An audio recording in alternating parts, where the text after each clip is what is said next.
일반적으로 정의, 특히 분배 정의에 대한 접근 방법은 세 가지로 나누어집니다. 즉 평등주의적 정의와 공리주의적 정의, 자유주의적 정의가 그것입니다. 정의의 문제에 대해 다양한 접근을 분류하는 이유는 여러 가지 이론적 유형을 소개하고 분배정의 문제의 복잡성을 강조하기 위함입니다.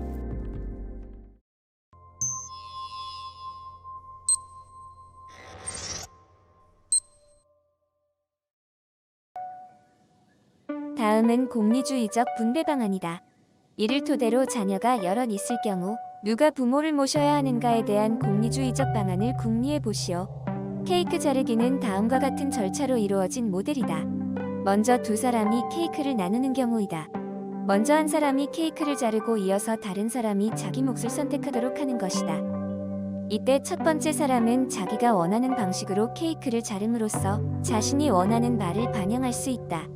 예를 들어 그가 케이크의 양보다 초콜릿과 같은 첨가물에 더 큰 가치를 둔다면 그는 상대방의 기호를 추정한 후 초콜릿과 케이크의 양을 감안하여 나눌 것이다. 반면 두 번째 사람은 상대방을 고려할 필요 없이 두 조각 중 하나를 택하면 된다. 이렇게 분배할 경우 두 사람 모두 만족할 수 있다. 세 사람이 나누어 갖는 경우에도 적용할 수 있다.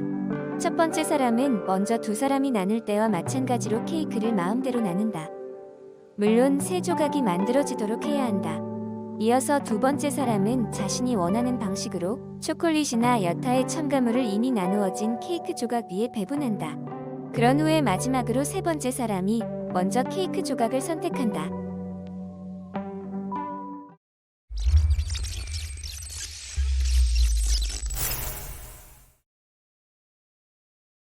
케이크 자르기 모델은 이처럼 소수가 제한된 재화를 나누어 갖는 경우에 매우 유용합니다. 그러나 4사람 이상의 경우에는 더 이상 적용할 수 없습니다. 그래서 다수가 참여하는 경우에도 공정한 분배 분담을 보장할 수 있는 절차가 고안되었습니다. 일종의 경매 방식을 원용한 이 모델은 분배 분담에 참가한 모두에게 동일한 구매력을 부여한 후 각자가 원하는 재화가 모두 낙찰될 때까지 경매 절차를 통해 분배합니다. 예를 들어 이혼한 부부가 예전에 공동으로 소유한 물품을 나누어 갖는 경우를 생각해 봅시다. 우선 당사자들이 동일한 구매력을 보유토록 하기 위해 각자에게 $100라는 가상화폐를 지급합니다. 그리고 이들이 나누어 가질 공동 소유물에 하나씩 번호를 붙입니다. 만약 모두 10개의 물품이 있다면 부부는 각각 나름대로 10개의 물품에 대한 선호도에 따라 입찰할 금액을 배정할 것입니다. 일례로 집이 입찰 대상인데 만약 남편이 집에 대해 $50의 가치를 부여하고 부인은 $40의 가치를 부여했다면 집은 남편에게 낙찰됩니다. 결과는 모두에게 만족스럽습니다. 남편은 원하던 것을 얻었으니 만족할 것이고 부인은 원하던 것을 얻지 못했지만 대신 나머지 물품의 경매에서 상대적으로 유리한 입지를 확보할 수 있기 때문입니다. 자동차를 비롯한 나머지 물품도 같은 방식으로 분배할 수 있습니다. 중요한 것은 누가 무엇을 갖는지가 아니라 부부 모두가 절차의 공정성을 인정하고 결과에 승복할 수 있다는 것입니다. 때에 따라서는 좋아하는 것만 아니라 싫어하는 것도 나누어 가져야 할 경우가 있습니다. 이혼한 부부의 경우 집이나 자동차는 가지면 득이 되지만 부채나 양육비는 떠맡을수록 부담이 됩니다. 그러나 싫어하는 것도 공정하게만 분담하면 크게 문제될 것이 없습니다. 싫어하는 것을 분담하는 방식도 좋아하는 것을 나누어 갖는 방식과 동일합니다.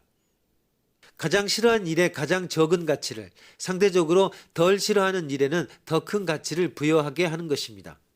이와 같이 경매 모델은 당사자 모두가 스스로 가치를 부여하도록 함으로써 각자의 선호와 욕구가 분배 분담에 반영될 수 있도록 하며 동시에 모두에게 대등한 기회를 부여함으로써 절차상 제기될 수 있는 분쟁의 소지를 제거합니다. 경매 모델은 충분히 개발할 경우 재산 분배 문제에서 환경 오염에 대한 비용 분담 문제에 이르기까지 다양한 경우에 적용할 수 있을 것입니다.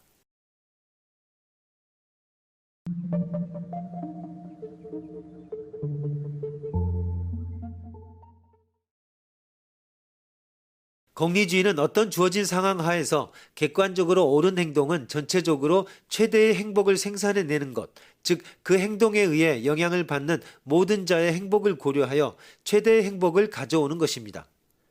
이 원칙에 의하면 쾌락은 선이고 고통은 악이며 행복은 쾌락의 합입니다. 행복을 증진시키는 경향이 있는 행위, 규칙, 관행이나 제도는 좋은 것이고 좋은 것을 하는 것은 옳다고 공리주의자는 생각합니다. 공리가 있는 좋은 결과를 가져다 주는 행위를 하는 것은 도덕적으로 옳다는 생각이 공리주의적 사고방식입니다. 그러므로 도덕적으로 가장 옳은 행위는 공리를 최대화하는 행위입니다.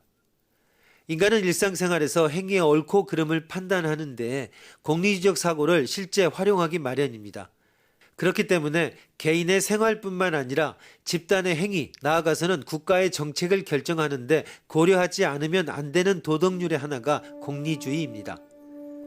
그러나 다수의 전체적 공리의 증진을 위해 소수에 대한 불공정한 억압을 정당화할 수 있는 가능성을 항상 남겨놓고 있다는 약점이 있습니다. 특히 공리주의에서 문제가 되는 것은 최대 행복의 원칙과 최대 다수의 원칙과의 조화로 요약됩니다.